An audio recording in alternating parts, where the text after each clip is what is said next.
You can tell a BMXer because bikes are allowed in the house. It's required.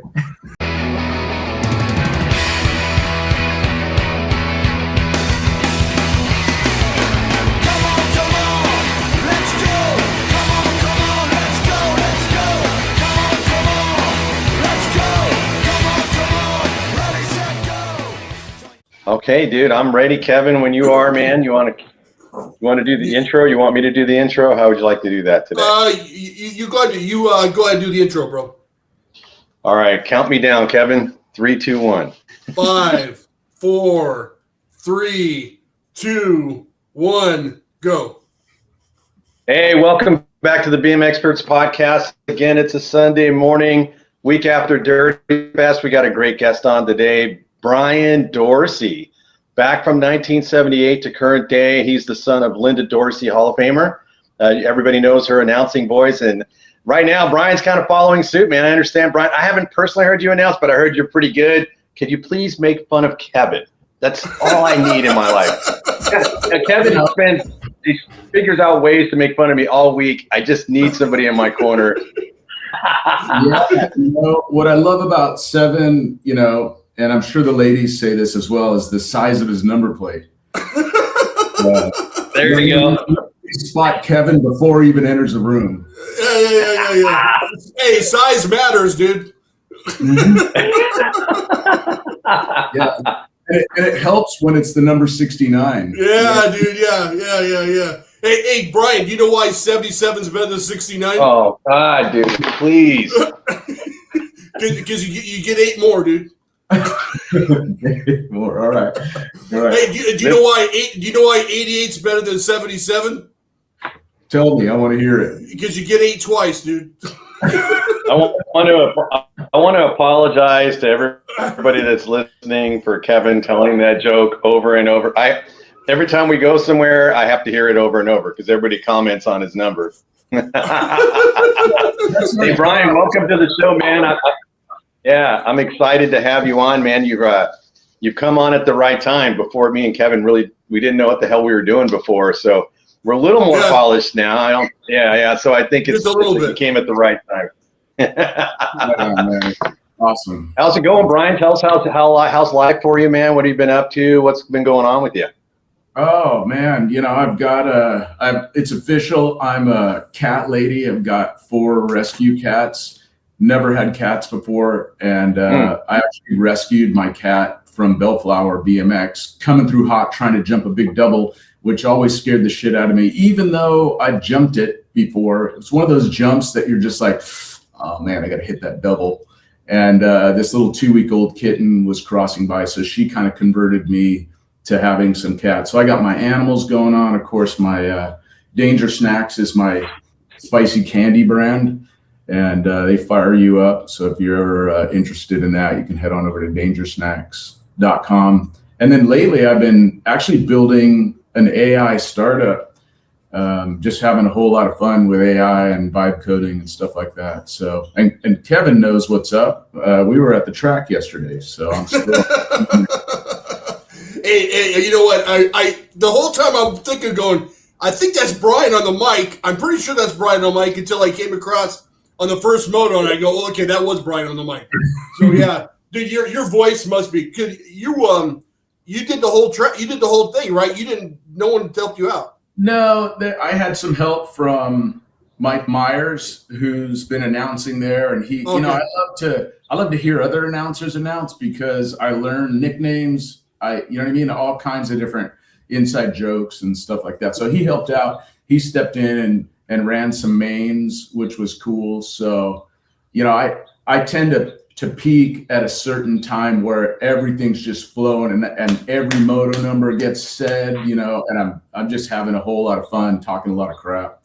So that'd be the funny part, man. Yeah, that'd definitely be fun. Yeah, I always like it. I admire the announcers a lot because I try to imagine myself trying to do it, and I know I can't because Kevin knows my vision's not the best, and now my left eye's all messed up. But I could see pretty well with my contacts on, but the number plates and how fast everything's going, and I don't know how you guys managed to go through the moto sheets, look up, look down, look up, and still, announce the entire race with a lot of enthusiasm. How do you even approach that, man? We get a lot wrong, and we just pretend that we didn't and keep going. You know what I mean? Hey, kind of like us. Yeah. Oh, there's a lot of bonking and a lot of pacing and a lot of when you're announcing. That's for sure. And like anything, you know what I mean? You just, the only way to get good at it is you got to send it. Yeah. Yeah. Oh yeah. Man. Just have to go for it, huh? Do you listen to the announcers at the Grand? Those guys are super impressive. I don't know how they do it. And it goes on for 4 days of just constant announcing. Moto have thousands of motos. There's some really great talent out there. Ironically, some of them were trained by my mom. And of course, that was early on. Everyone grows into their own special announcer, and there's just some amazing ones. And for me, I've announced a few USA BMX Nationals, and it is intense for sure, because you're literally announcing who's crossing the line, trying to look over and see who's coming around the second turn. Because if their back is facing you, you're done. Now you got nothing to talk about. So it's just a constant ping pong ball. It's actually, I think it's way harder at the Nationals because of that.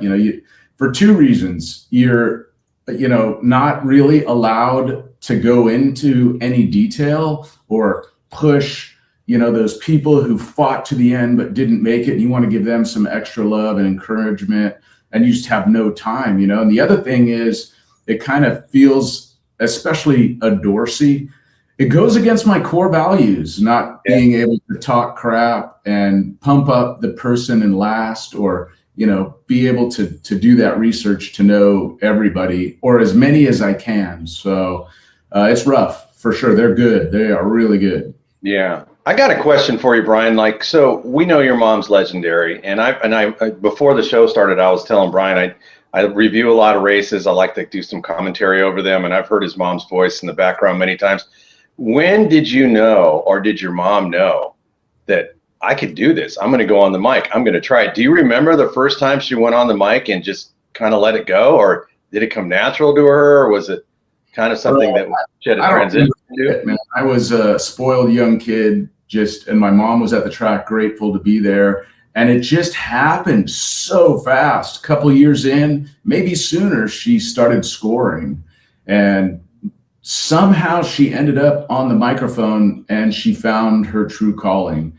And next thing you know, before I even knew it, because we're like kids riding our bikes, just having a blast, not paying attention to the parents, right, who are having a blast themselves. And next thing you know, she was the thing. Everybody expected her on the mic. She was getting really good. She made some fun mistakes along the way, but it was definitely early 80s, because she started scoring probably right around 80.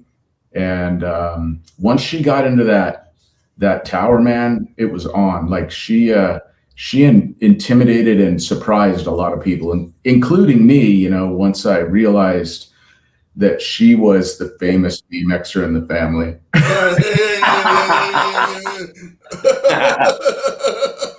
I mean, that's definitely funny, man. Yeah, that's cool. It's cool though, man. It's crazy though. Can you imagine, Kevin, you're at a race with your mom and someone says, "Hey, Mrs. Wilson, can you just take the mic?" And then all of a sudden she turns into like Wolfman Jack all of a sudden, and she just tearing it up. Can you imagine that happening, dude? Yeah, my mom could have done it, dude. She would have dropped too many F-bombs. But yeah, it would be funny. Well, speaking of F-bombs, I don't think it was a national, but it was a big triple points race when old Azusa closed and US BMX opened up right up the street.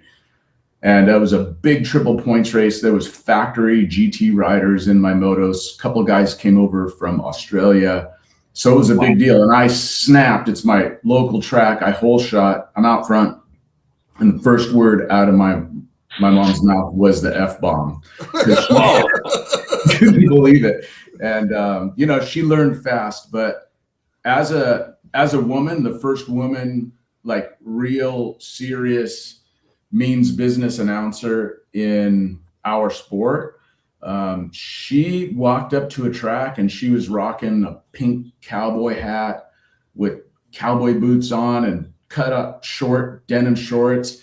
And, you know, especially traveling throughout to different nationals like the Bible Belt and stuff like that, you know, everyone kind of looked her up and down and we're like, who's this? Like, what's this one? And you know, she gets up on the mic and, you know, everyone's just like, oh my God, thank you. You know what I mean? Because she just knew how to connect in a way that most didn't. There was excitement, like high excitement. You know, you can put Mike Redmond at Coachella in front of 100,000 people, you know, in a pinch, like, hey dude, our intro guy is hungover. Could you? And he would just light that place up like without a second thought. Wow. So everyone had their little skills, but my mom knew how to talk shit and bring stories from behind the scenes in the pits onto the track and say some outlandish stuff. That's what I loved about her, and that's what everybody loved about her. There's a lot to be said about the importance of hearing your name over the PA. And Kevin, you could probably chime in and piggyback on this, but it took me a long time, Bryan, to make a main. It took like almost a year to make a main, get a trophy. It took forever, right? Me too. And yeah, so I remember what the announcer was saying the night I qualified. I finished first in the third round, barely made, but I finished. It was the first time I ever finished first. And he's like, Danny Pena looking smooth. And I'd still in my head, that was from 1983, dude. Wow. That's how important it is for an announcer to put a lot of enthusiasm behind these kids' names, man, because they want to hear it. That's part of the excitement of hearing your name over that PA. Even today, it's still, you know, I heard Kevin racing at Dirty Fest. I was already sidelined because I fell. But I can hear them announcing Kevin, and I got goosebumps. I was like, that's my dude out there, man. Kevin's out there, you know. And it's just because you can hear it over the PA, you know, and I think that's super critical, man. And when you mentioned earlier at a national, sometimes you can't say everybody's names because the way it's structured, there's a race coming while a race is finishing. So there's no time for you to, you know, get too far in the detail of things. Yeah, it's unfortunate that it's that way, you know, because you know how stressful BMX can be, especially at the nationals, especially at the big races. And so, right. And then you also just mentioned something really important. That's my third moto. Like, what planet are you on? What do you mean 3 motos? Yeah. Like, I guess we would go back to, you know what? I got the whole shot and whipped everyone's ass first race because I had the inside. And then the next race I had the outside. And my comp, who's awesome as well, you know, got me. And now it's like do or die, third moto. And you guys are right next to each other and it is on. Like, I miss that, you know, like the other night, brand new BMX racer, first time ever racing, 5 years old. I actually rode past this kid's parents at a park and I stopped and I said, that kid needs to be at the BMX track. And they finally came out to race. He won his first moto and went up for the second moto and they sent him down the hill because he'd already transferred. And this is a new BMXer. He needs race laps. So right. Bring that back. And I wish that we could spend a little more time and a little more love on the mic at the nationals, because man, when you do good at the nationals, even if you come up just this short, that needs to be called out because that kid's going to remember like you did. Oh yeah, it sticks with you. Like, it sticks with you a lifetime. It's, you know, and hey, I remember like it was last night. The last announcer that's mentioned my name. Kevin, besides last night, do you have any memories of what you might have heard announcers say? At Dirty Fest, that was it. But last night, okay, Bryan, I can tell you right now. You said Bryan was announcing last night, and you said something about he has a big number plate. He has 69 on his jersey, but it's not on his plate. And you said, the guy that was sandbagging that was ahead of me. You said, well, I guess Thompson wins because he's already half a lap ahead of Wilson. That's what I remember.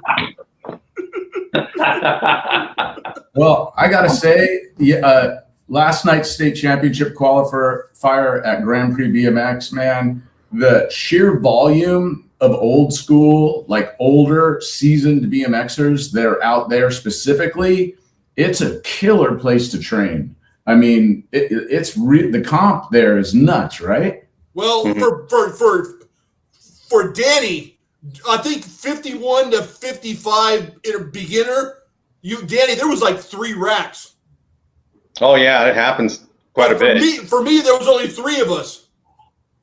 That means the party's over for me in July. I'm going to turn 56 in July. No, that's good because there's less competition. I don't know, man. We need to go back to eight-man gates. You know what I mean? Like combine them. It's good to chase the rabbit every once in a while. You know what I mean? Yeah, I agree.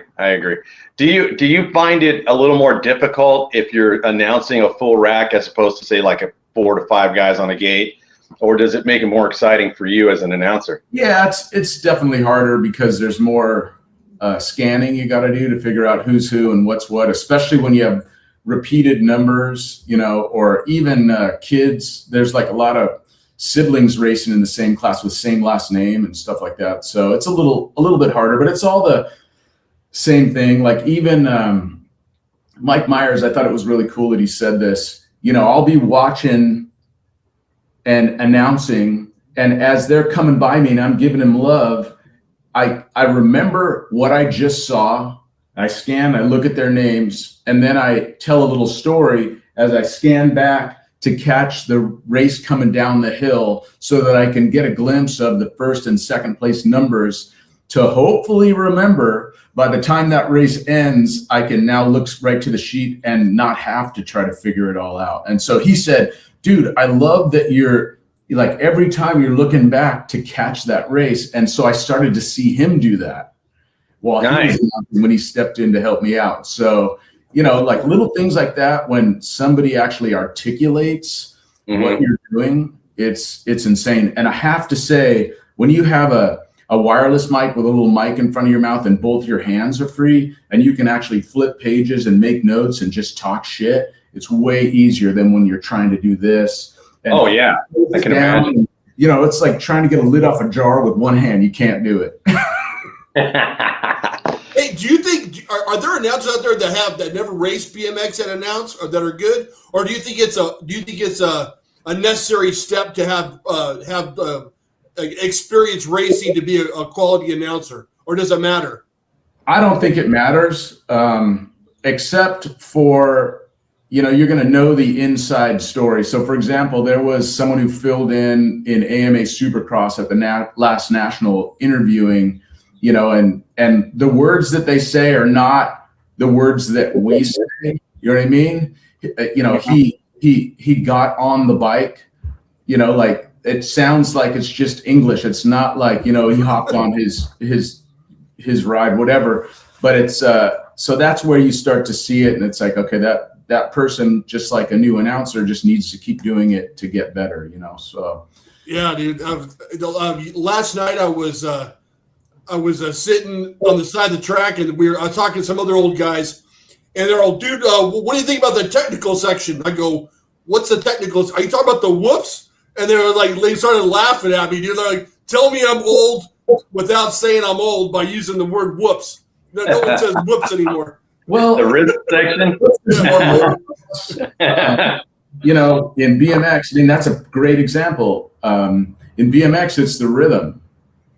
You know, right? So you got the rhythm, and I announce motocross as well. So there's a different language announcing moto and BMX, and it's a completely different skill. Even though the volume and the intonation changes, the excitement level, and but I have like 5 to 8 laps to talk trash about a race.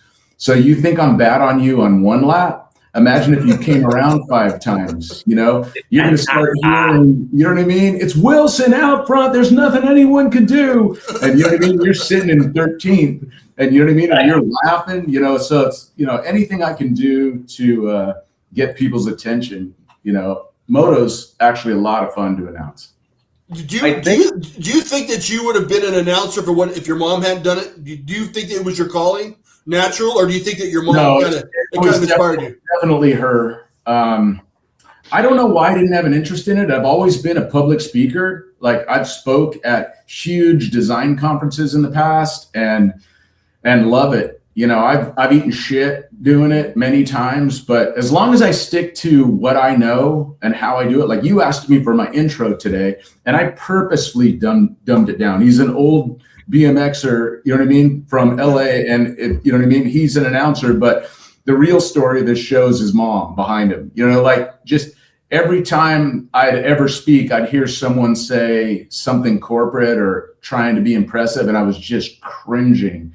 And I realized, hey, we got to have some fun here. So, you know, I don't know, man. It's a crazy thing what I do. I do remember, I think it was Albuquerque. Was it Albuquerque? Let me just think here. No, I think I was actually in Texas at a national in Dallas.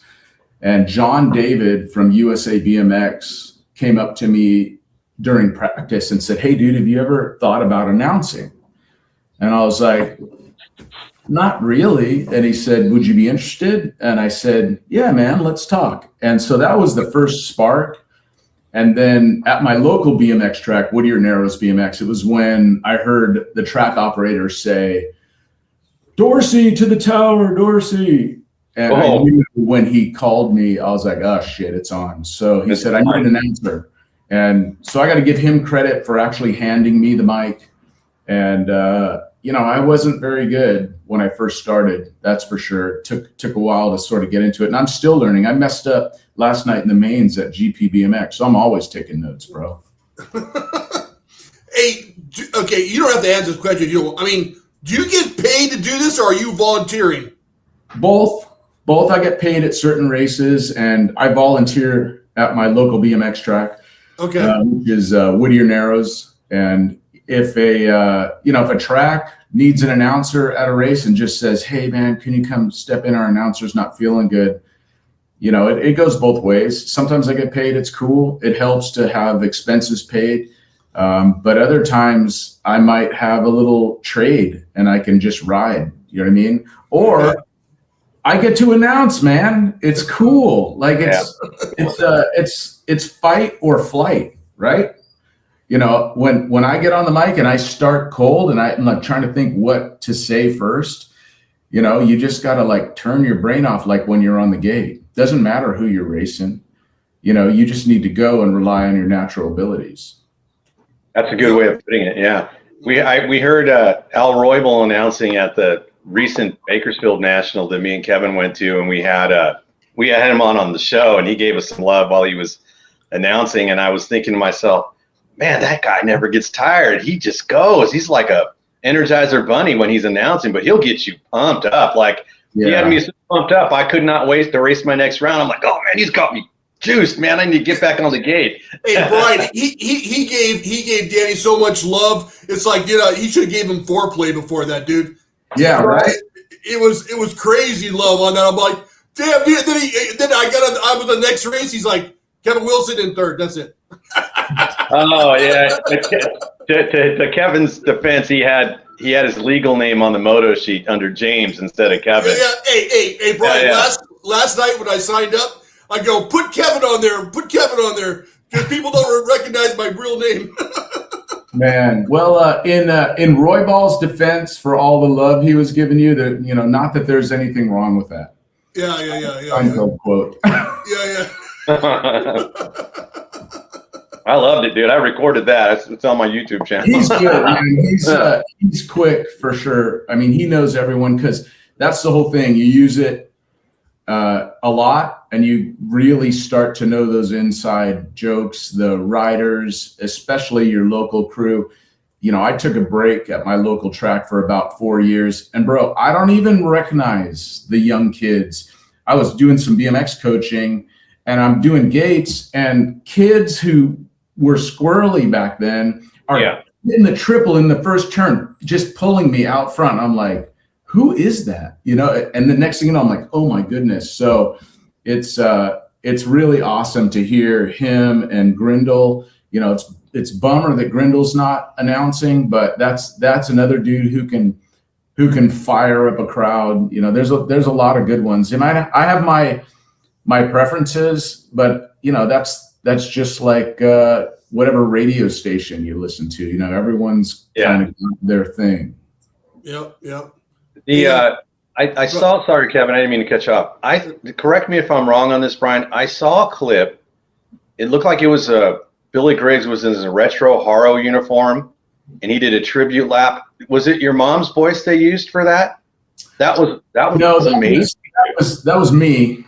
And Griggs said, he said, I want you to make it sound like your mom. And so we did a couple practice runs, just him sharing some of the things that she would say to him. So that was an amazing thing because, you know, Griggs is just a badass. I mean, hands down, amazing skills on a bike. So to have him come out and be able to do that with me and my mom, I think that was at the Dorsey Cup. The 4-Star Series does the Dorsey Cup every year, and they're just incredible. Mary Garcia, Jim Garcia, the whole Garcia family, and everyone behind the scenes at the 4-Star. Like, that is true NBL alive, celebrating. You know, it was like Friday night's Mike Redmond Classic. You know, this one's the Dorsey Cup. Like, those are the names, you know, of announcers that my favorite thing that people say is like,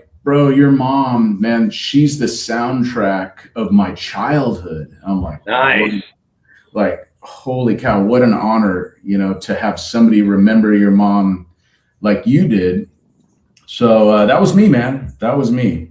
That was awesome. I watched it, and it was a little while ago when I watched it. So sorry, my memory's a little shaky, but it was pretty emotional, you know, because I've lost my mom, so and Kevin's lost his mom, so we know, you know, what it's like, and so I was like, wow, that's pretty amazing that they took the time to do something like that, you know, and I didn't realize there's a whole event for her, so that's Dorsey happens every year. Griggs showed up with his gear, pulled me aside. He set that up. I'm giving him credit. He put me on the spot. I want you to sound like your mom, which I do. When I announce certain words, you know, I say, all right, here we are at the West Coast Open of the Swap Moto Race Series by Amsoil, round 2. And when I say round 2, I hear my mom's voice coming at it, like channeling out of my mouth. I'm like, oh my goodness, it's so weird. And so to have him give me cues to say things, I was fighting tears trying to announce that because it was so special. And Griggs and I have some history. We were never close. When we were young, you know, he was just, you know, I just spent a whole lot of time staring at his behind. And so it wasn't until when I got back into BMX racing, it was 2010. My mom had just passed away in 2008. I never thought I was going to lose her. And Bryan Gass, former factory Vans rider, says, hey, Dorsey, your mom needs to be in the Hall of Fame. He goes, but it's not your job to do it. I'm going to get it done. And he did. Wow. And in 2010, she was inducted into the BMX Hall of Fame. I really appreciate USA BMX for bringing the enemy in. And not that she was the first, I'm not sure. But either way, it was just fantastic. And they flew in Roger Plaskett, a.k.a. the other guy, who was her sidekick. Yeah. They had some crazy fun on the tower. That guy would come home, you know, from a race, and, you know, this was the 80s, right? He had like white jeans on, announcing he would go on the grands, right? And his wife like spins him around and pulls on his ass, like, what's this red? And he's like, looks back and he's like, fucking Dorsey, because she had some red Banaka and she kept spraying his ass while he was running. So it looked like he had his period. Like, that's the kind of stuff that was going on in the tower. They flew him out. He gave the opening intro to my mom. It was incredible. I took the stage and wrote a really fun, not appropriate speech just to do my mom's honor. I wore one of her Curious George monkey beanies because she always wore outlandish shit. And, you know, it was just a whole fun time. So when she passed, they inducted her into the Hall of Fame. You know, and I started racing again. I started to train, and that's when I hired a trainer. And lo and behold, he said, hey, I have another BMXer. I want to pair you guys. I think you guys could be a good team. And it was me and Griggs. And so, no way. really got to go in and lift and push weighted sleds. And it was just an insane experience. Griggs built an entire gym in his garage with the power rack, and I'd come over and we'd be doing farmer carries in his driveway, and just a strong mofo right there. So to get close with him after and then connect on that level with my mom was really an important moment for me. Hey, That's an amazing story, man. Thanks for sharing that. Go ahead, Kev. dude, when I interviewed Tim Testa, he told me a funny story about your mom. Can I share it with you? Mm-hmm. Did your mom really put X-Lax in you guys' beers before you went out one night? Oh yeah. She did all kinds of crazy stuff like that. She No, okay. How old were you when this happened? You were legal age, right? You were 21 at least. Let's just put it this way. I remember driving around Tijuana in the back seat of the car with my mom and Marge Rio, Ronnie Rio, former factory pro neck rider. We're in the back seat with a 6-pack of beer, and we're like, I'm 15 and he's like 13, maybe younger. And you know what I mean? So they'd buy us beer, and I just remember like a hot rod with big ass tires just like going by, and my mom pushes the beer down and it says Policia on the back. You know what I mean? My mom was the kind of mom who said, listen, if you want to experiment with drugs, with alcohol, you do it here at the house. I don't want you out getting, God forbid, hurt or in trouble. You want to experience sex. I have friends. Mom, what are you talking about? You know what I mean? Like she was such a beautiful woman when it came to parenting, because when I first started to smoke weed, she was the first person I told. And that's the relationship that we had, and that era of my life didn't last too long, but she was a cool mom. Everyone liked to hang out at the house, and she'd say, hey, Bryan, I have some friends coming over tonight. Would you mind putting your bongs away? Just a really fun lady, but that built trust. And my favorite part about her is that when I asked her to race BMX, she did, and she went all in, and I didn't get into trouble because of it.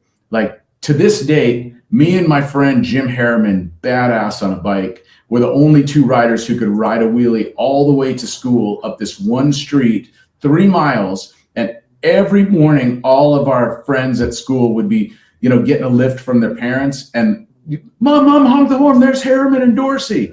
And I still hear that today. Even at funerals, dude, I remember when you were. I'm like, funerals? How do you remember this stuff? It's just crazy how things stick in our brains from that age. It's really important.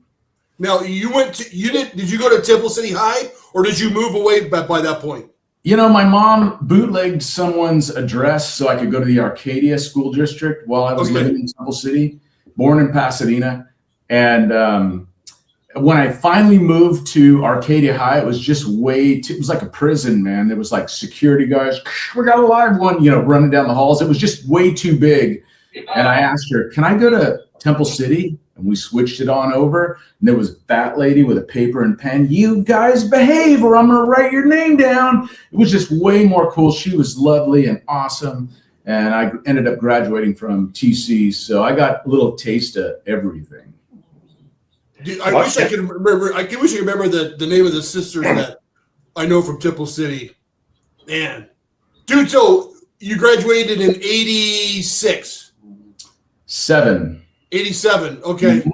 What kind of guy were you in high school? Were you like a rock? You seem like you'd be a metalhead. Yeah. Yeah. My Wi-Fi network name right now is Slayer. All right, cool. I know where to get some free Wi-Fi at this point. Yeah, before that, it was my neighbor is an ass, but I moved. Can I play a clip for you here real quick, Bryan? You give us some feedback on it if you don't mind? Yeah, do it. All right, here we go. I guess we've been in this for a long time. My boy is 26 years old. He's been racing since he was 9. And he was the one that introduced me to all of this. So I really have him to thank, which is kind of a twist. You usually have your parents to thank. I have my boy to thank. I really love this. This is part of my life that is really special. It's really cool when you know a kid that he starts from nowhere and all of a sudden blooms into a national #1 rider. Check this out. He's from the land down under. He's an Aussie. Say something. Good day. That's when he goes, hi, how are you? And I go, When you hear that, Bryan, what's that make you think? Well, the two things that I think about is A, she's full of shit. I was a troublemaker and I made her life living hell. So that was the, how you doing? Oh, I'm good. Yeah, that was bullshit. But when she would call out and know all the riders, like that Aussie rider, man, that was her specialty. And, I had some success while I was racing, when I actually got my head together. But the thing that she was so pure and so authentic about was getting to know everybody and knowing their nicknames and coming up with new nicknames. And it even got her into trouble. She would learn all the stories about them and she'd bring it to the microphone. And not everyone's as public as my mom. So she took a lot of heat from that. But the people who loved the fact that they learned little things from her, it was amazing. One of the things she was so good at is she'd spot someone, go talk to them, and she would think, I think this is one of the grandparents. And sure enough, oh, I'm here with my grandkid. Well, she would light those grandparents up on the mic. And next thing you know, the grandparents are just like, oh my God, thank you. It's so much fun. You're such a good announcer. And then you see the grandparents there every week because work the system. And it took me years to figure that out. I think Roy Ball learned it way faster than I did, but he got trained by the source, but she was great at that. My inside joke with my best friend is, you remember so-and-so, do you? And I'm like, no, I don't remember. Yeah, you do. So now when I talk to my best friends, he just says, yeah, you do. Because my mom was a human database. And, as a youngster, I was focused on girls and other stuff. You know what I mean? So just a fun lady, man. Hey, can I ask you? Danny kind of changed the subject on me, man. Can we go back to the 626 a little bit? Yeah. I'm from South Pasadena. You're a hop, skip, and a jump away from where I live. You were born in Pasadena. I was born in Glendale. Dude, where did you hang out? What did you do? What memories of the 626 do you have back in the day? Arcadia, Temple City. I think Temple City. Did you ride for Temple City Bikes or no? Oh yeah, Ron McKiernan, who owns it now. It's still in operation, right? It never closed. Oh yeah, he bought it from John, the owner of TC Bikes. That was my first sponsor ever. And he's Ron McKiernan, who owns it now. He's a former motocross racer and BMX pro, and he's badass cyclist as well. He runs it now. So I rode for him. My first bike was a Mongoose, and then we'd custom build up like JMCs and stuff. And of course, Ron didn't get into the bike shop game before then. But yeah, for the 626, there was local families like the McKiernans who were racing with us. And then my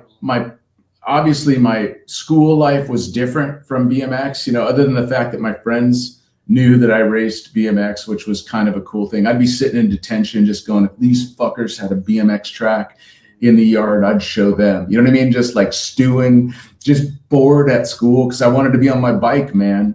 But I grew up more in the Arcadia scene. My good friend, Pat Walton, and his brother, Kevin Walton and Ryan Walton, they were, Pat was in a band, so he'd always throw legendary parties in his backyard. And I hated Hollywood, but I would roadie for his band to go do the setup and stuff like that. Hollywood wasn't my scene, but that's basically where I grew up, on Duarte Road, between Baldwin and Santa Anita, kind of where First Avenue Junior High and Arcadia High, that whole little scene. So yep. I don't know. I was I guess I wasn't that much of a partier. I wanted to ride my bike, dude. I want to go kick over some garbage cans and steal some Christmas lights and throw them and hear them pop. Yeah, dude. I lived out from Duarte Road when after I got out of the Marine Corps, dude, and I can relate to all what you're saying. I remember when I think about back in Azusa, right? I think of all the little grommets. I remember Ryan Krupe, Rob Del Pozo, all those dudes, all the little Kevin Keller, all those guys that were racing around there. And I don't remember anybody that I really raced. I raced Dave Wilson and a couple of different guys. But the NBL track was all just a little bit of notch above the ABA track, from what I remember. And I didn't go up to that much. I was an ABA guy, but. Were you there when they filmed Uncommon Valor? Yeah, I'm in the scene behind Gene Hackman jumping. No, really? Yeah, Peter Casano and we both hit the step up together, and yeah, it was good. I watch that movie all the time, and I freeze frame us. It's pretty funny. Wait, I have to go back and look at that. Okay, so all right, I've heard different stories now. Whose bike were they working on? Was it Kevin Keller's or Rob Del Pozo? That I don't know. Like I said, I wasn't paying attention as a kid, but I would guess it was Keller's, but we'd have to look to see what the frame was, because Blaster was the dude with the guns, like working on the bike there in that scene. And, I don't know. We were just like super excited to like, all right, go. And we would go do our thing and get rad. And, the actors were there, but I didn't know who Gene Hackman was back then. Now, of course I do. And I love the guy because of Uncommon Valor. If you haven't movie, it's a good movie. Just look up Uncommon Valor. Tim, when I went over, I visited Tim Testa because we both rode for Main Bikes at the same time. Main Bikes, dude. And he has a contract that he had to sign. I didn't know he was in the movie, but apparently he has a contract that his parents had to sign, and I think he made like $50 for the movie or something like that. Did you have the same contract, or were you just in the background by happenstance? Probably. I definitely, it was a movie set, so we were an extra, with a clause probably. So my mom probably handled that for me. But I remember Main Bikes. Well, Peter Yee, fat dude, and Tim was one of those local guys who grew into it just like I did and started to get fast. We were more local riders. I didn't win any nationals when I was younger. I was state champion multiple years, but I'd go to the track and it was intimidating. I just didn't understand the mental side of it. I didn't realize, for me as a racer, what drives me is calm. And when I would try to get myself fired up, it would cause me to tense up and hesitate. And it wasn't until I started racing again, and that's actually when I started to win my first nationals, in the like 41, 45 expert class. Oh, okay. But back then, Tim and I, we had a lot of fun at our local track. Those were some good times. Him and I got into probably a little too much trouble. We weren't friends at all. I mean, back then. I remember that the owner of Main Bikes went to me one day because I was the ABA. I was a 17 and over ABA expert, and he goes, "Hey, I just got another 17X on the team." I'm all, "What?" He's like, "Don't worry, he only races NBL." I'm all, "Okay, fine." So I what can I do about it? But anyways, the War of the Stars when Wilcox crashed, we were both on the same main. He was lane 8, I was lane 1 or whatever, and. Yeah, we both crashed in that race, but it was fun. Yeah. You also mentioned Dave Wilson. I got to give that guy some love. Premature, we lost him, and I've talked to his brother a little bit. There was another guy, a really awesome dude named Greg Toby, close to Dave Wilson, and he was at the track. I'm sure you guys raced each other. But yeah, that whole crew back then, it was a different vibe. Arcadia, the closest two tracks was Monrovia and Azusa. And of course, we'd go all over. We'd go to La Mirada, or we'd go to Devonshire Downs, which is where my best friend, Peter Casano, would work everyone, so, I remember racing 3 different races in a single day with my mom. It was nuts. Pipeline, Azusa, Monrovia, Pipeline. Pipeline, yeah. Pipeline, Prado. I definitely remember Pipeline. That was Corona Norco, all those. I even got a chance to race at Corona Downhill, the big one, many times. And that was a different era, bro. That was the Jason Jensen Torker era. I remember hanging out with Lance Jensen, and it was just it was crazy when the lights, at night they didn't have lights, so all the cars along the track would turn their headlights on, and the hill was so steep that dads would truck up kids on the back of their ATCs before they were outlawed. Oh, wow. It worked if you walked up that starting hill. I mean, think about it. Like, we're like, oh my God, the 8-meter hill. No, this was like a 48-meter hill. Hey, Corona closed probably 6 months before I even started racing. I raced in 80. I started in 83. So I think Corona was already closed by that point. Bro, you're lucky that it closed, because that track was gnarly. It was like it was like an outdoor motocross track. Like, literally, the first turn was a big sweeper. It was nuts, man. And I wish I was paying more attention. I've got some great shots at Corona, but I'm just honored that I was able to ride there, and to have a woman in my life who stuck with it so, like, even more than me. I would go to the nationals. I'd, go to Louisville for the Grand Nationals, and I'd see my friends, it might be Louisville, it might be South Park. I'd see my friends who I would race, Frank Nuccio, riders like that. And that's the only time I'd see them, is a couple times during the year. And I remember walking up to those guys, and the first thing they'd say when they saw me isn't, "What's up, dude?" It was, "Oh, is your mom here?" Like, so like that's where I kind of came from. And, it was just so cool, especially because the way my mom knew how to read the kids. She would always, before nationals, say, "I want you to make me a cassette tape of whatever you're listening to right now." And I would make her a mixtape. She'd play that in practice, and it would just lit up. You've got like Rage Against the Machine or Soundgarden playing in the background during practice. And I think that's part of why people remembered her and wanted her to be announcing, because she brought that kind of rebellious spirit with her, which, as you know, it like fires you up. Like, you're ready to rock and roll when Dorsey's on the mic. Yeah. Hey, I'm going to ask a question. I'm just curious, Bryan, and if this is a sore subject or you don't want to talk about it, was your dad involved at all? We talk a lot about your mom. Was your dad down, or what happened with that? Weird story about that. So my dad left when I was 2, so I didn't know him. Okay, all right. And he wrote me a letter when I was 11, wrote my mom a letter and said, "Hey, I want to meet Bryan." And she's like, "Yeah, all right, cool." And so he shows up. He lived in Escondido, drove up to where we lived in Temple City, and has a brand new XR80 on a trailer behind his truck for me. And so what does an 11-year-old say to a father who left him when he was 2 and shows up at 11 with a dirt bike? He says, "You're forgiven."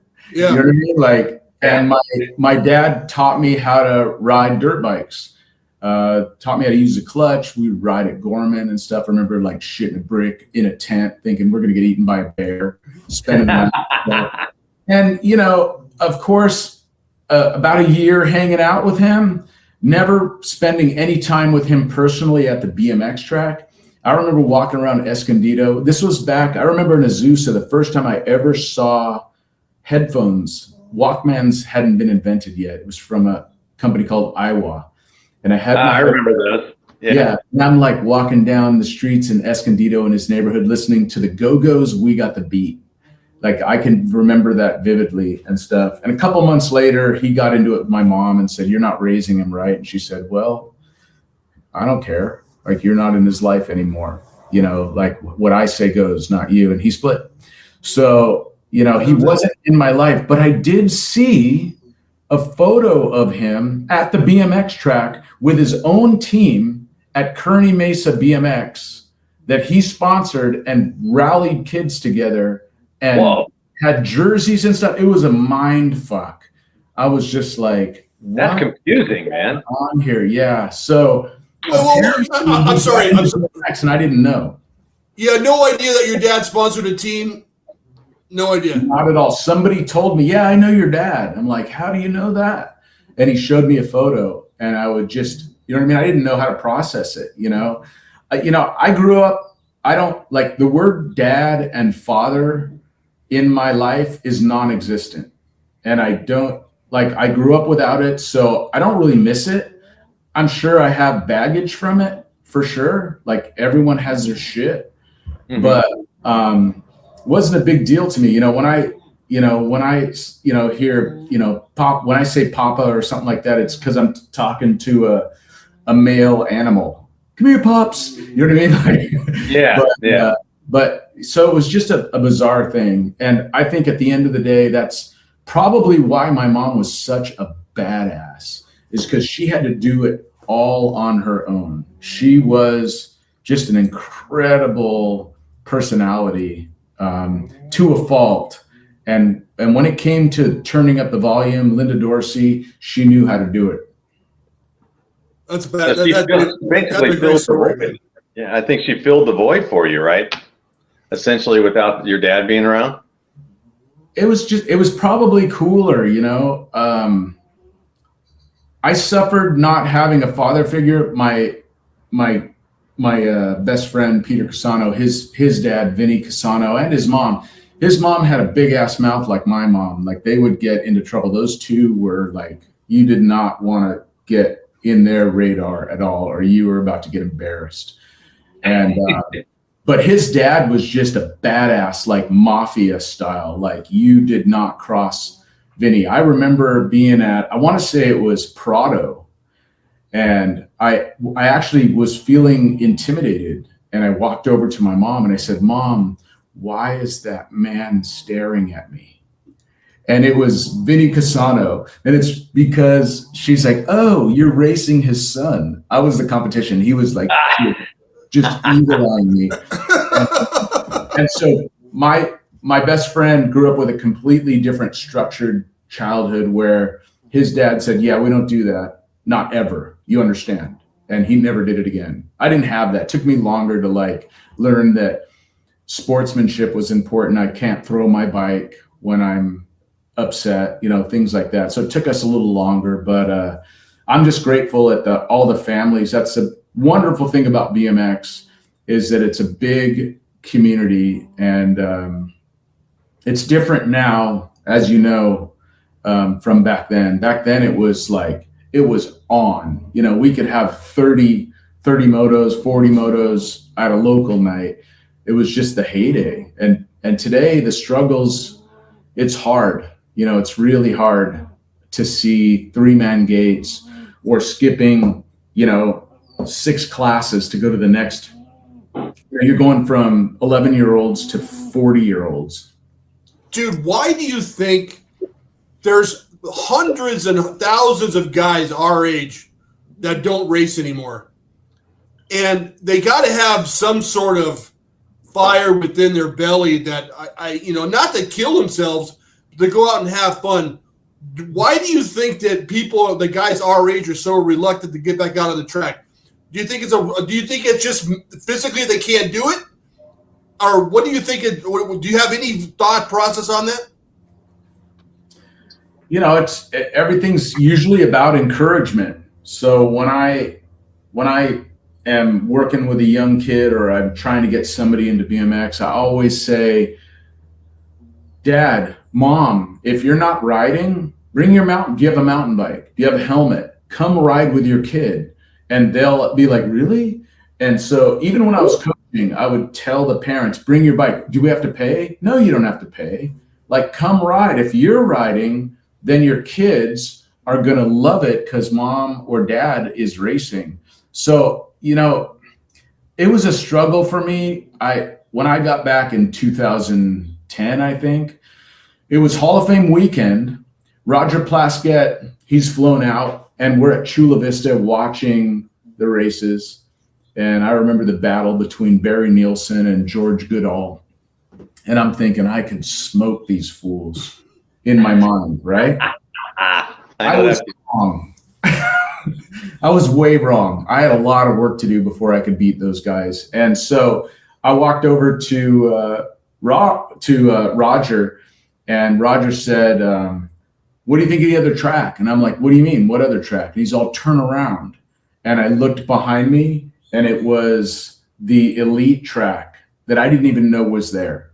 Like the sport had changed. I'd been riding motocross for 20 years with Casano. And I walked over there. USA BMX gave me a VIP badge, went into the VIP area right at that turn where they jumped the turn going in. So they were coming at me just like, huh. And I was just blown away. I couldn't believe it. And that's when I decided to get back into it. So I had an odd introduction because I had my mom to kind of draw me back from beyond the grave. It's a shame. I wish that she could say two things to me and was alive. You know what I mean? I wish that she'd say, you're doing it wrong. You need to give me some of that Dorsey announcing advice that I need, right? And the second thing she would have said to me is, I knew you shouldn't have married her.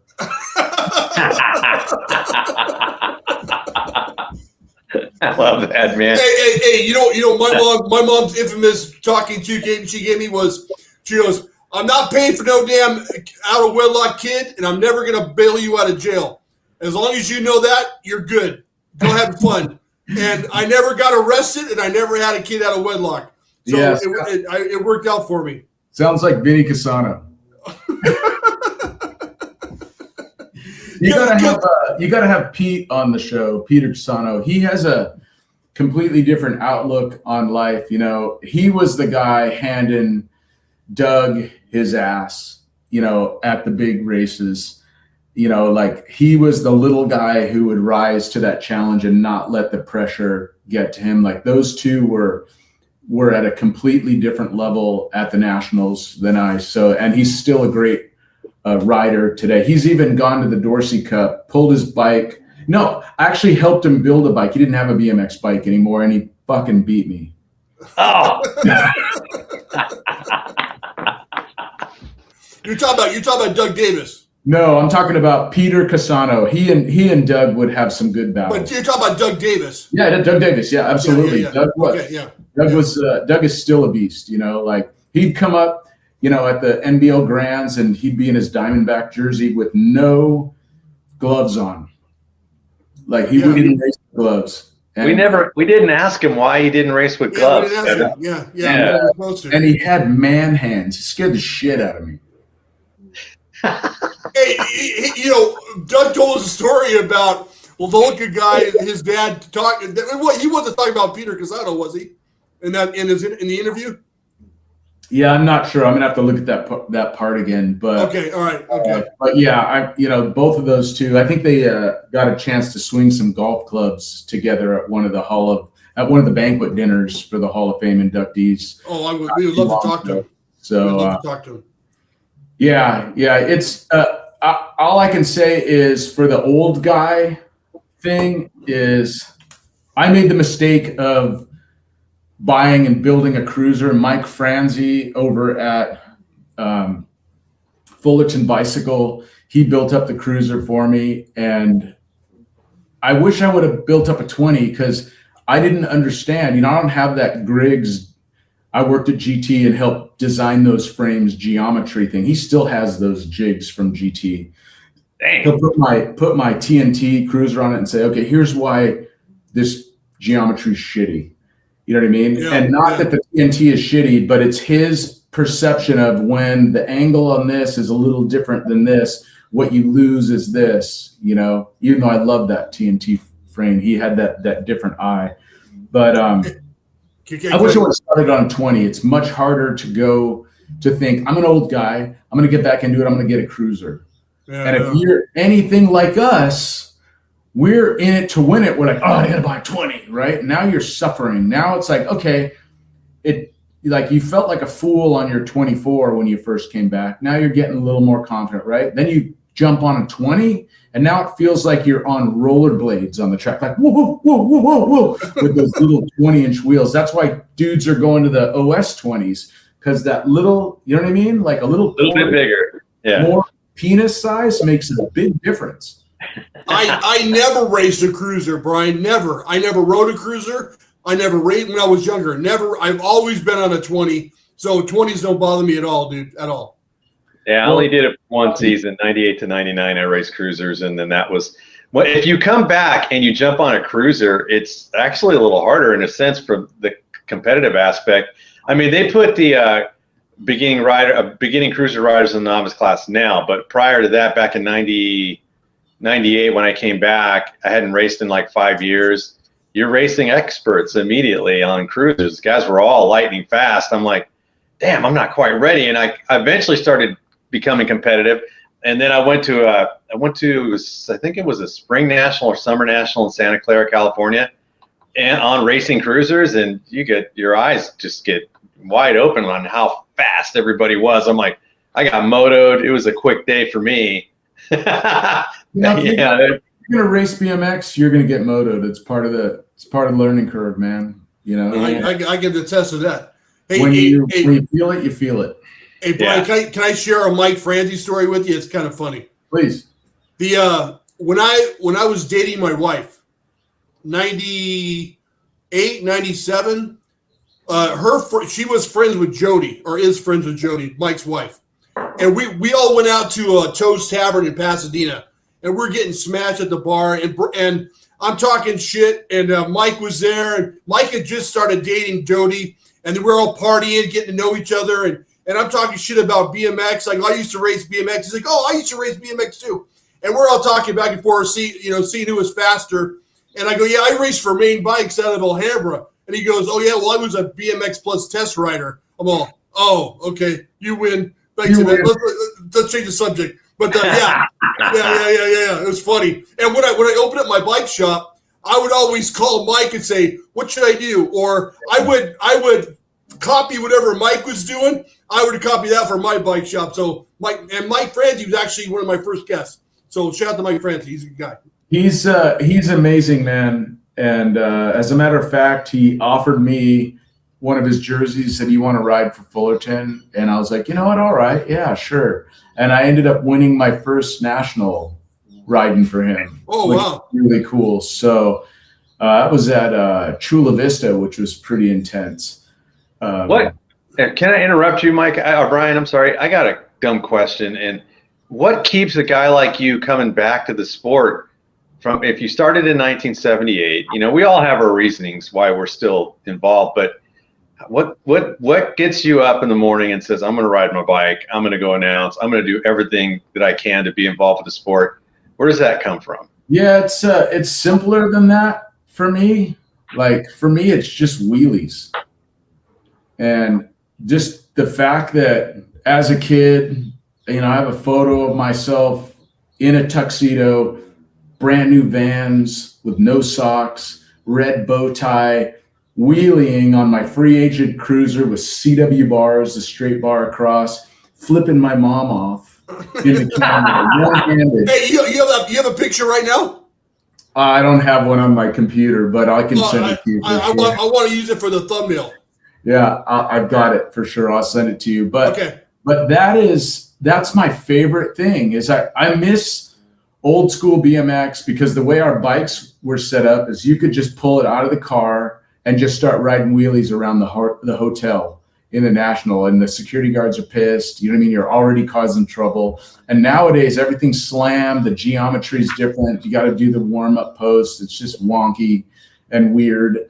And so wheelies is, my whole deal is I want to be able to ride wheelies till the day that I die. Like, that keeps me young. I realized as I got older that it's the little things in life. And the fact that I'm a 57-year-old grown-ass man who can ride a wheelie, Nice. it's really I look at it like meditation.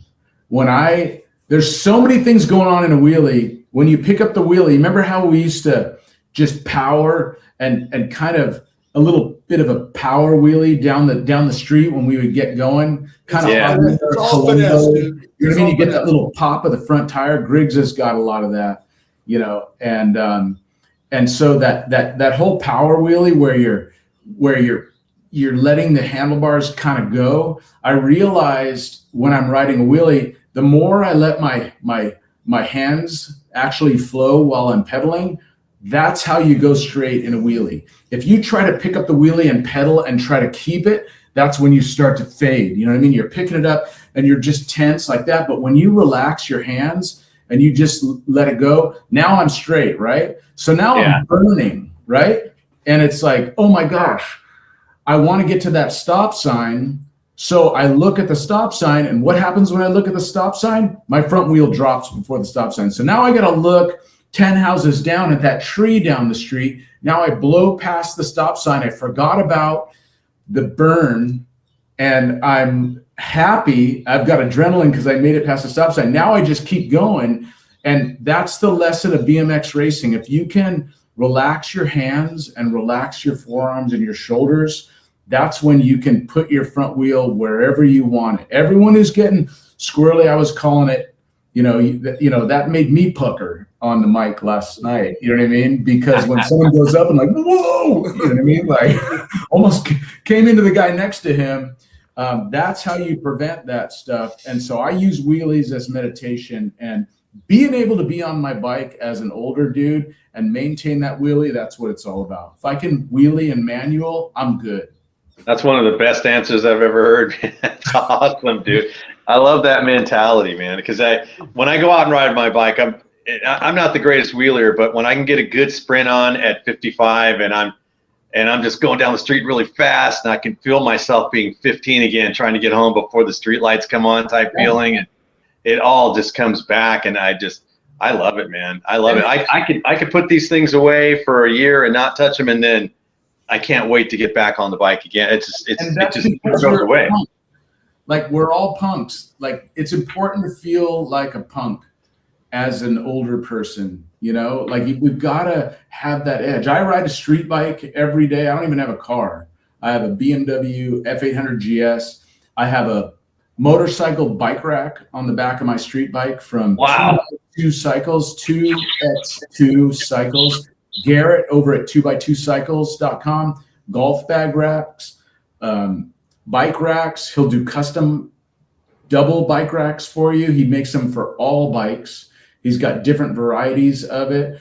And I'm like, you know what? Life's too short. When I lost my mom, I never thought I was going to lose her. I just couldn't even imagine it. Mm-hmm. And next thing you know, she was gone. And I realized, you better do the things that you want to do. And I went out and bought that street bike. And now that's what I do. I live in SoCal. It's one of the beautiful, privileged, only states in the United States that allow us to split lanes. And I get to load my BMX bike up, split the lanes. People are like, holy shit, what is that coming up behind me? I pull up to the track. All the kids swarm up. Oh my God, a bike on a bike. And the dads are just like, nice rig, dude.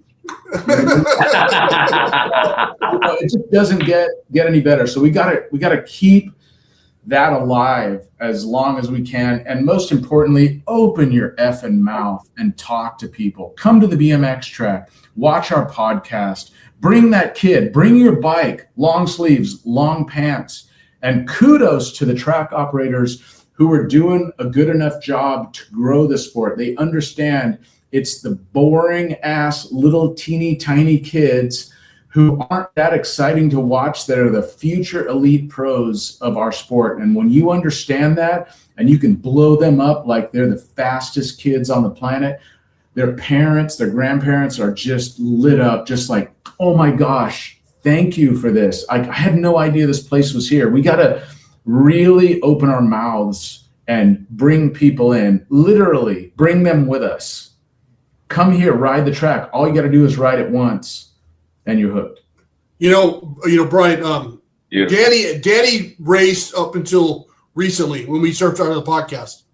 And Danny asked me a couple times, do you have any interest in racing again? What's your opinion on the current racing? And I said, F it. I don't want nothing to do with it. I'm 80s all the way. I want nothing to do with it. I cannot relate at all to new school BMX. I was totally opposed to it. And then I bucked up and I went out one time. And it was because I didn't want to get smoked. I didn't want to look like a fool. I didn't want to run out of gas. And that's the honest to God truth. And once you get on the gate one time and you come back, it gets a little bit easier every time you come back.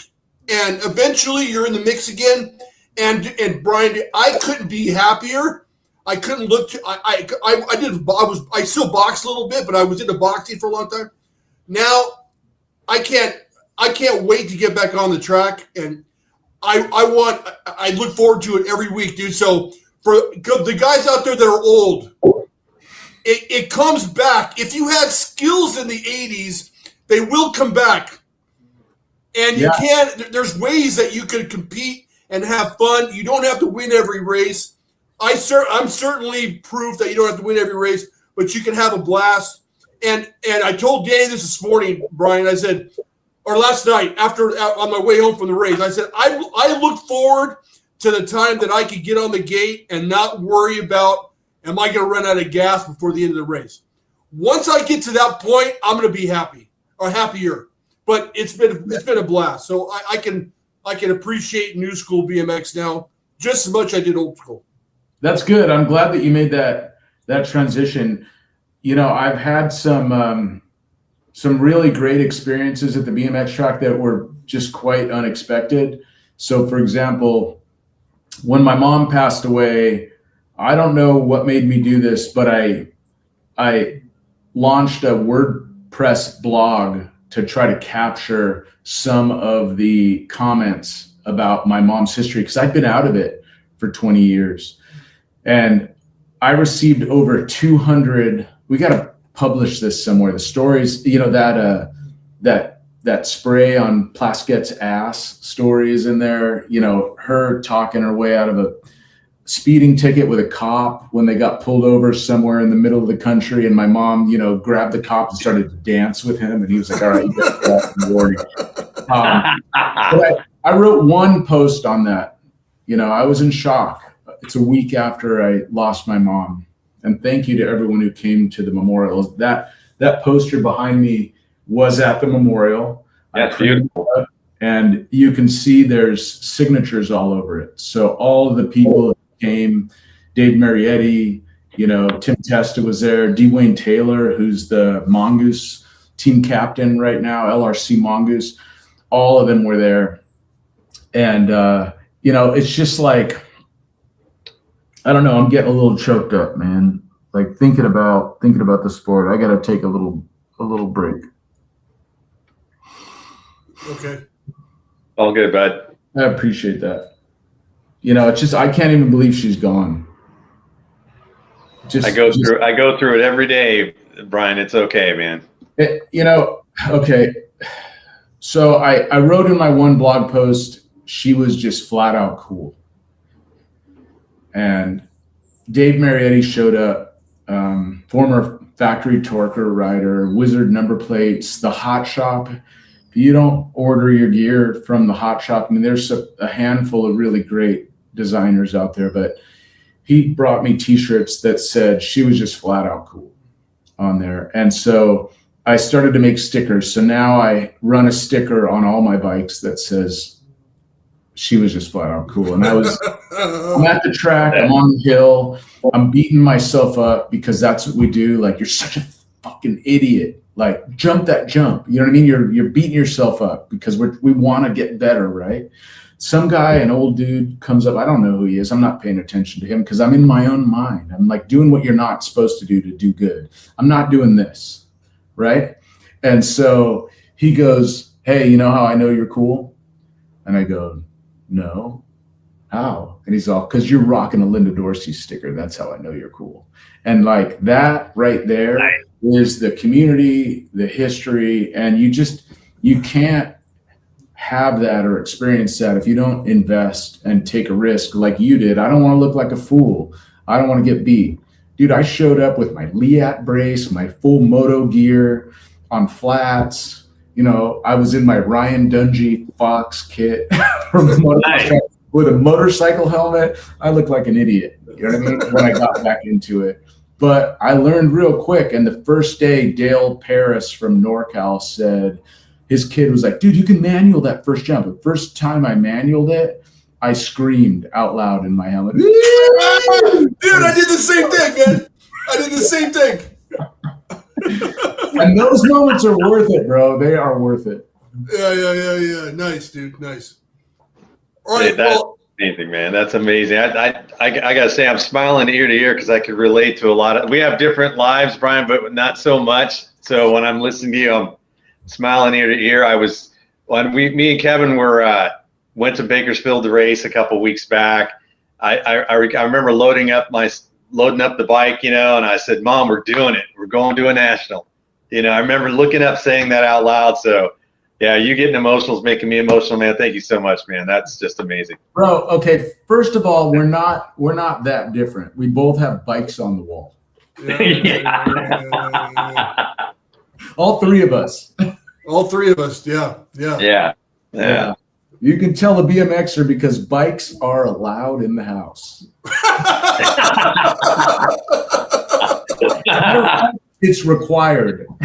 Yeah. Oh, dude, you don't understand. My wife, she'll come home and she'll go, oh, look, there's bikes in the house.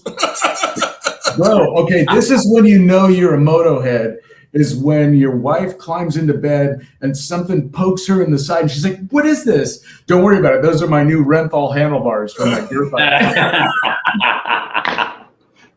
Hey, we didn't talk about your motocross, dude. How good are you? Are you proficient on a dirt bike?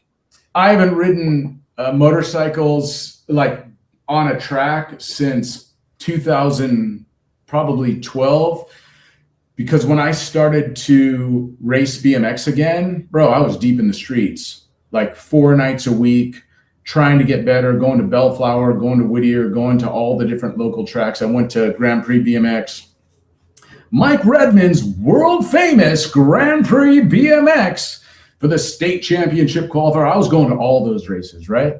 And I see these like ugly mugs that I'm like, fuck, I know that guy. I'm like, oh, that's Rob Ramonde, Factory Taco Tuesday. You know what I mean? Like guys who I grew up with, you know, Jim Garrett, Biolab now, #1, you know, Randy Robertson, like all those old school dudes. And, you know, it's like, I don't know, man. I just, I feel like it's that whole old school vibe of all those guys that just, they're the ones who brought me back. They're the ones who kept me there now that I've started. But I sold my dirt bike because I felt like I was cheating on her. I call her, right? And I had a buddy who was like, oh, I want to buy it. But when I saw those old dudes, I was just like, oh man, like this is where I'm supposed to be.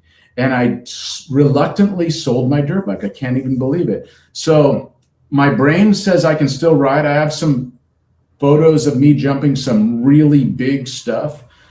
I remember Paris Motocross, Paris Raceway, the oldest dirt bike track in SoCal, had a big double called the VP Leap, dude. And all you saw was sky across the face. And I've got photos of me jumping that, some big step ups. Wow. And big triples. But it, you know, I was a slow starter like you, Danny. I'd have to go to a track 4 or 5 times to pull the trigger. I'd bring my best friend Peter there, like, dude, you got to see this double. And he's like, 3rd lap, nose down, just like Lawrence. And I'm like, dude, you fag. And he's like, bro, you have to jump that. It's safer to jump it. You're going to get landed on, you know? So I didn't have that. I had to really work for that stuff. But it took a lot for me to sell her because I'm back in BMX, baby. And I announced motocross. And it's a whole, you talk about new school BMX. Yeah. Oh, I mean, look at those old races with Guy Cooper and Jeff Ward and Rick Johnson and that whole crew, Jean-Michel Bale, like David Villemin. It was just a different vibe really early on. And the same thing happened in BMX. So when I realized I'm getting older, BMX is in my blood. It's in my roots. It's in my childhood. This is where I belong. It's just as dangerous as motocross in my mind. Maybe a little bit less because you're not going to get chased down and pile driven, into the dirt by a 250-pound dirt bike. But it's still cray. And because it's in our roots, like we need to follow our ancestors. If our ancestors ate a certain way, chances are it's going to agree with our systems a little more. So I went right back into BMX. But it was when I took a break from Whittier Narrows, Dwayne Taylor, I got to credit him. He's friends with Aaron Cook, who is the director of SWAT Moto Race Series. And he said, "Hey, Dorsey, do you want to announce some motocross?" And I'm like, yes, please. Yeah, I was so excited. He said that Aaron said, "Hey, dude, I need an announcer." And Dwayne said, "I have your guy." And so I remember setting up my first race. It was at my favorite track right down the street from Grand Prix at Star West motocross track. It was called back then. Then the last race, which I announced, ironically, I didn't even know it was their last race, was they changed the name to State Fair. And it was just amazing, you know? And I asked Aaron, I'm going to land the plane here because this is a fun fact. I asked Aaron, I said, "Hey, dude, I see 3 races from now. I hadn't announced for him yet. You have a huge race." Well, I had all these BMX races scheduled. I'm like, I need to schedule this stuff now. And I'm like, "Do you want me to announce that big race?" He says, "Oh, bro, I've never even heard you announce." Like, no, to hear you first. Oh, His first race. And he was like, "Yeah, dude, you're announcing all my races." yeah. So I got to thank Dwayne for that. But here's the fun fact of this whole story. Somebody asked me recently, who I'm working with, a client, says, "Hey, who started the whole clips in BMX?"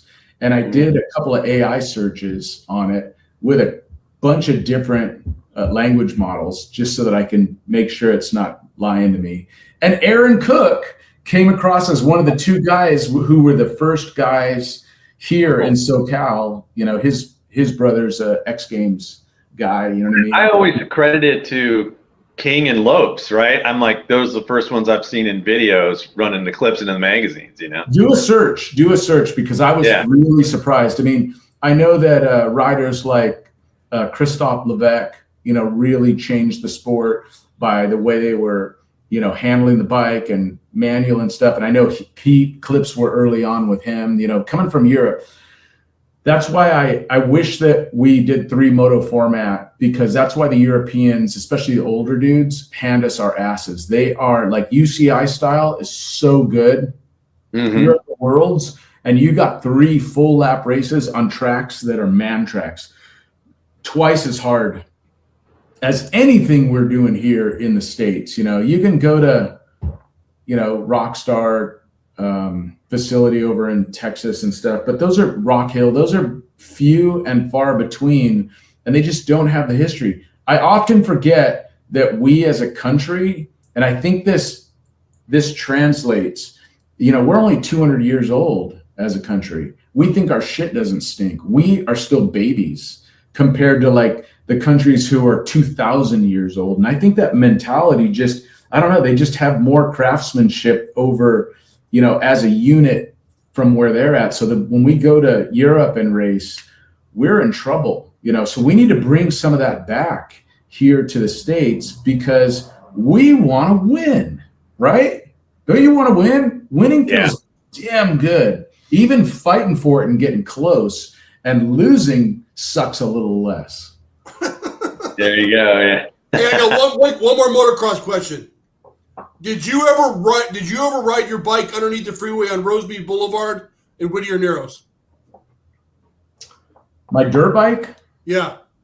No, I actually worked at the Hot Shop, Dave Marietti's company in Hacienda Heights, off of Hacienda over there by the In-N-Out on the 60 freeway.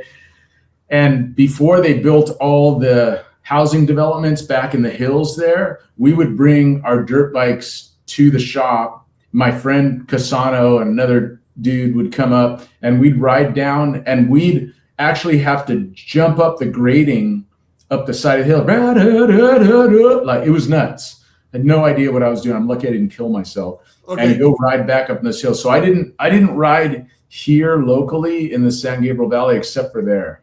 Did you know that there used to be a place where you could ride underneath the freeway at the bottom where Valley crosses Rosemead Boulevard?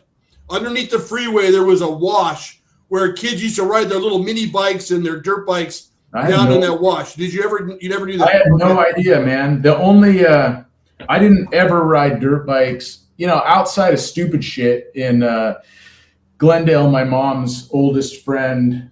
After my dad split, she brought my XR80 in a van that she had bought. She used to drive a 240 and a 280Z. And that's how we would go to the BMX track. Bike rack on the top and two kids sitting in the back. That'd be cool. Back, you know what I mean? Before, we'd get whacked in the head by the thing. But she brought that to Glendale, and we decided to take that to the neighborhood school and start jumping some of the hills off in the yard. And a cop came and stopped us and said, "Oh, you guys are in trouble." And he let me ride the bike back to where my friend's house was. And he said, "The only reason I'm not impounding this bike is because I did the same shit when I was a kid."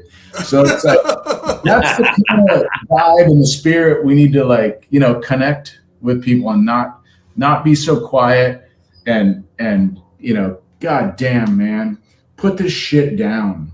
Like, we don't need this. We didn't have this before. You would ask me in junior high, "Hey, you're going to be carrying a phone in your pocket?" And I'd be like, "Fucking why?"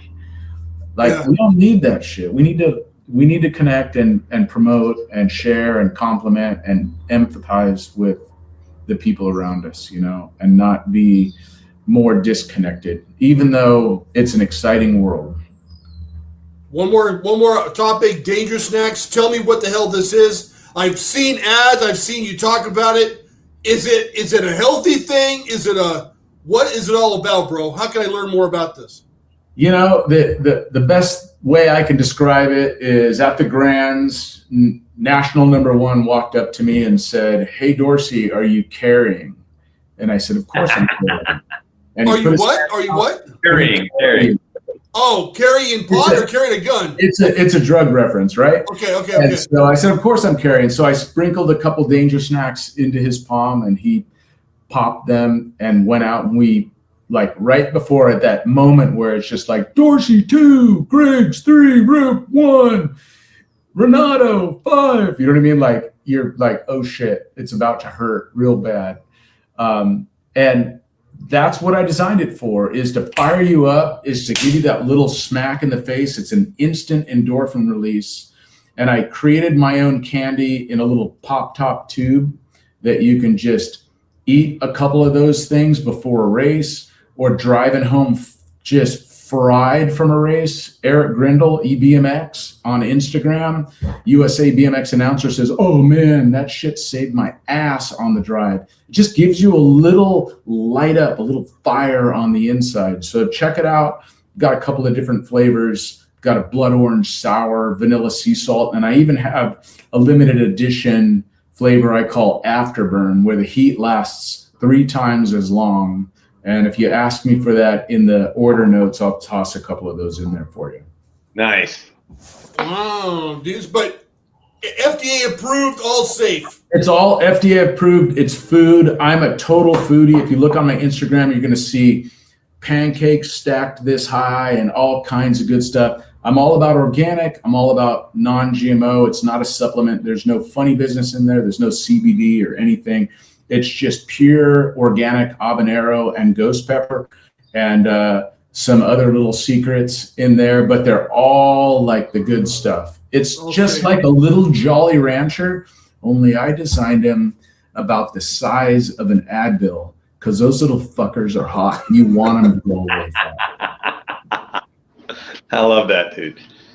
All right, Hey, Bryan, how do we feel? I don't know if you want to play a little trivia with us, or are you good? I don't think you don't want to do it. I suck at trivia, but if you've got some questions, we'll see. I'm more of a comment on whatever's happening right now kind of guy. Like you were talking about old school. Yeah. And I'm diehard old school. Like, bro, I'm diehard new school. It's the weirdest thing. The old school stuff for me is definitely what got me here, but I love new school. It's in my blood. So that's gonna inform your trivia. I don't think he's interested, Denny. That's okay. I'll hold on to these questions. These are Doug Davis's questions, so we'll eventually use them. Yeah, at least I don't have to write new ones, so that's good. We can save him for Ronnie Rio next week. Ronnie Rio, man. Yeah, that's a tough dude. I remember him at Irvine lose a tooth in the first moto or whatever moto it was. And he just went back in the motorhome and like ate his food through his tooth and went out and won. He'll tell it differently, but just a tough kid right there. Guy could ride. And I always remember, I just have so much love for his family, his mom, his dad, his sister, although his dad was scary. God damn it, Ronnie. That's what I remember about Ron Rio. Yeah, I think dads were built different back when we were kids, man. I'll tell you, Bryan, my niece got married recently, and I take my dad with me to the wedding, and my best friend I went to school with since 4th grade. You know, he's been in my life pretty much that entire time. He comes up to my dad and he's all, "Hey, Mr. Pena, how's it going?" You know, and he looks at me, he goes, "Man, your dad still scares me, dude." Yeah. I go, "I get it. He's like 86, but he's still intimidating." You know, it's pretty funny. It was just different, man. I had a lot nowadays. You know, I'm such a goofy dad. I don't my friends. My daughter brings her friends over, and they're just, "Hey, it's your dad." You know, and when I was growing up, it was like, "Be quiet, don't bug my dad." That's a different vibe. Yeah, definitely. And so to see the families, I mean, I've had out at the motocross track, it's happened at the BMX track as well, but I'll have 3 generations of racers. A grandfather racing, I've announced guys as old as 71 racing dirt bikes. Wow. Then his son, and then the grandson or grandkids racing. And it's just amazing, you know. So that's really the legacy that we're creating. And with all of the e-bikes and stuff that's happening right now, all I can say is Godspeed to all those kiddos on e-bikes who are flying by without a helmet, one-handed. Like, you're going to pay the price hard, because you have to really eat shit. Like, you've got to wipe out bad to understand the reality of riding bikes. And there's just nothing like pedal bikes, man. Yeah, I haven't ventured down the e-bike road, Bryan, I think for a couple of reasons. One, I feel like I need to exercise, and the bike is kind of a good source of it for me. And 2, I'm afraid I might like it too much, and then I won't want to pedal, you know. So I've kind of struggled with that. But some of the kids, man, especially the ones that have like the e-motos, those things are fast, dude. And it's like a it's like a voluptuous woman. You know what I mean? Like, they're kind of harder to move around, but they're fun to ride. That goes on a t-shirt. And that, my friends, is the cold open. Yeah. Nice. Well, I have no more questions for Bryan. Kev, do you have any more? Hey, Bryan, dude, you know, Bryan has watched the show a long time, and we finally got the guts to ask him on. And Bryan, it's been a pleasure to talk to you, bro. I really appreciate it, man. It's been a great time. Thank you very much. Dude, thank you for doing what you do. You know, it's so nice to see all of the legends that I looked up to in the sport on your show.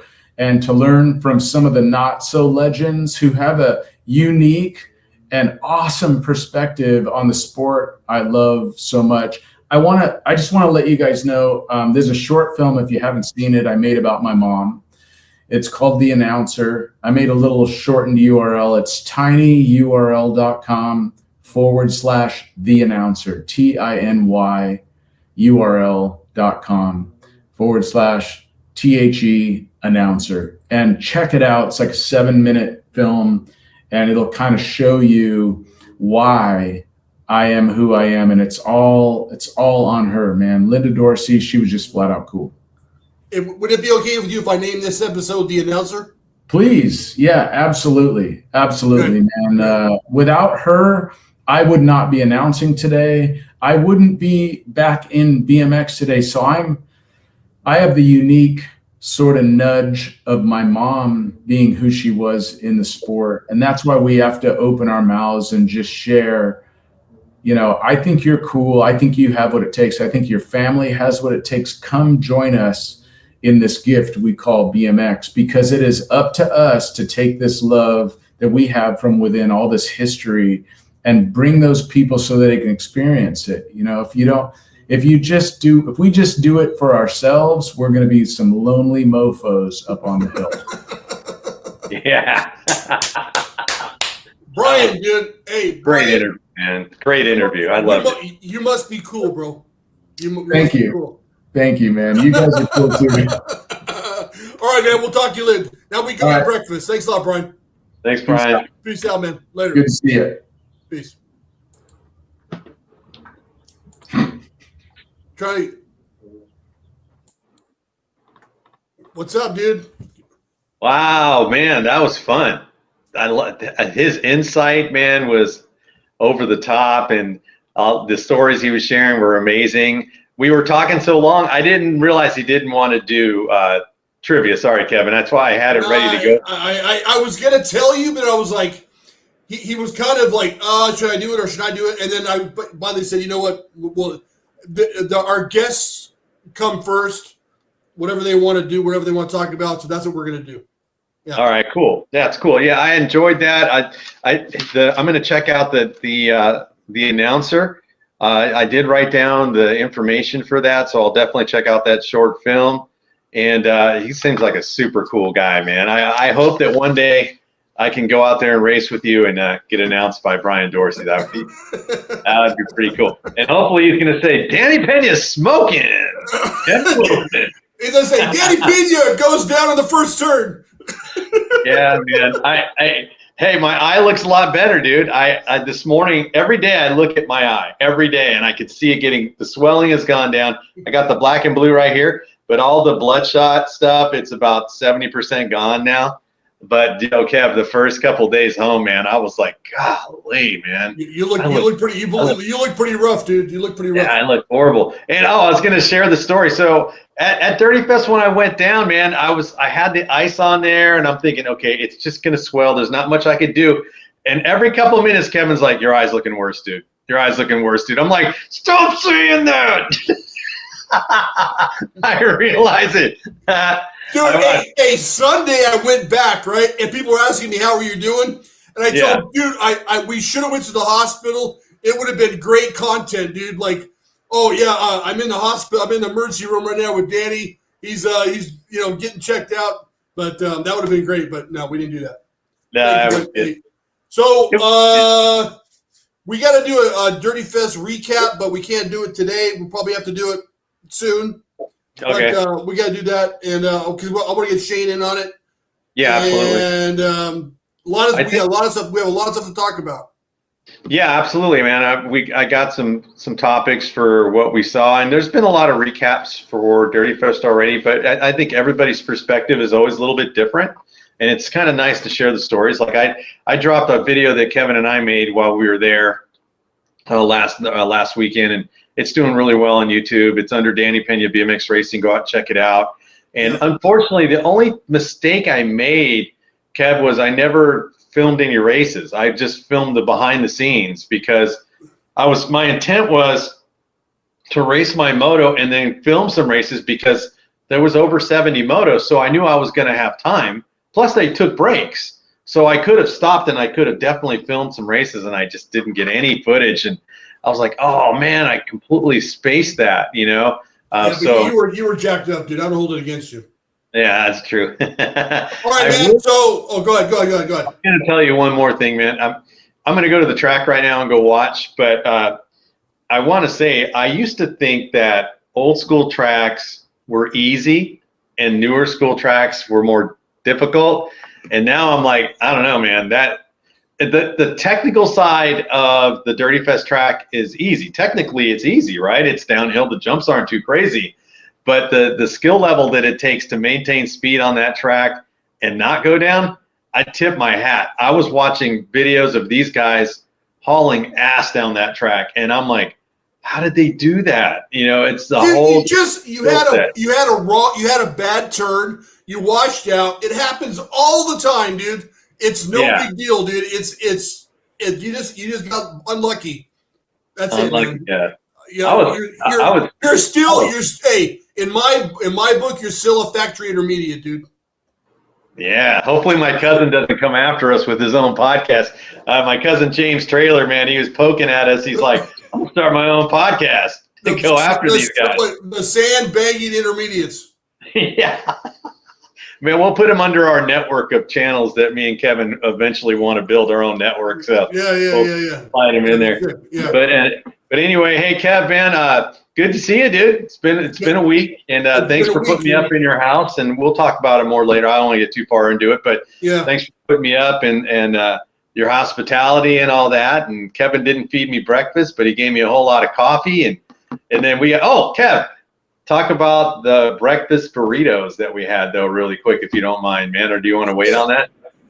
We could mention Chewy's, right? The Chewy's guys. Yeah. Those things were epic, dude.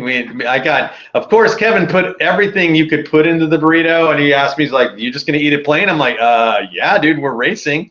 I don't want to run to the bathroom. I don't have that problem, dude. All right, man. I'm gonna head out to the track and go watch for a little while. No. You need to take your bike and you need to ride. Practice. Okay. I'll take it. I'll do a couple. Man. All right. So where can people find your content, dude? Danny Pena, BMX Racing on YouTube, BMX Magazine Review, race reviews, now event reviews. All BMX content all the time. Please come like and subscribe, share, do all that good stuff. And go check out Danger Snacks. If you want to get something, probably reach out to Bryan Dorsey. BryanDorsey.com, right, Bryan? Hold on. Is he there still? BryanDorsey.com, right? That's right. And he's back. Well, you can buy Danger Snacks on dangersnacks.com, and I'm going to give you BMXPERTS discount code for 20% off. Okay. Yeah. Right on. There you go. Thanks. All right. Hey, and I'm going to close out the show, Bryan. Do you know what we say when we close out the show? Hit me up. I want to hear it. All right. So we say, until next week, the track is closed. Would you do us a favor and say, until next week, the track is closed for us? All right, listen up, everyone. My name is Bryan Dorsey, doing it for Hall of Fame BMX announcer Linda Dorsey. Wherever it is you're coming from, I hope you have a safe ride back there, and we'll see you next time on BMXPERTS. In the meantime, the track is closed. What did I miss? That's perfect. Thank you, sir. All right, gentlemen. That's it. Thank you very much, guys. Peace out. Later.